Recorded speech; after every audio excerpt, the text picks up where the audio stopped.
અષ્ટાવરણે યુક્ત એવા જે કોટી કોટી બ્રહ્માંડ તે જે અક્ષરને વિશે અણુની પેઠે જણાય છે, એવું જે પુરુષોત્તમ નારાયણનું ધામ રૂપ અક્ષર તે રૂપે પોતે રહ્યો થકો પુરુષોત્તમની ઉપાસના કરે તેને ઉત્તમ નિર્વિકલ્પ નિશ્ચય વાળો કહીએ.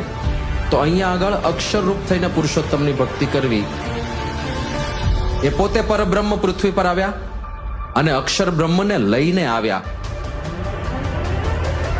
અક્ષરમ બ્રહ્મ પરમમ એવા ગુરુ મળ્યા.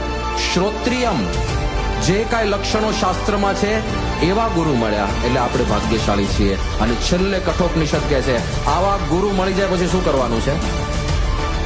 ઉત્તિષ્ઠ, ઉઠો, જાગ્રત, જાગી જાઓ, પ્રાપ્ય વરાન, આવા ગુરુને મેળવીને નિબોધત, આજ્ઞા પાળો, જ્ઞાન પ્રાપ્ત કરજો. આટલું જ કરવાનું છે.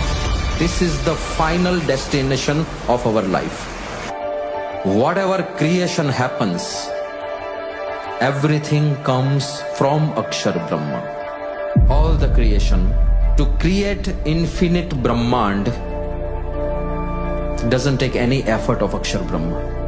Just a wish.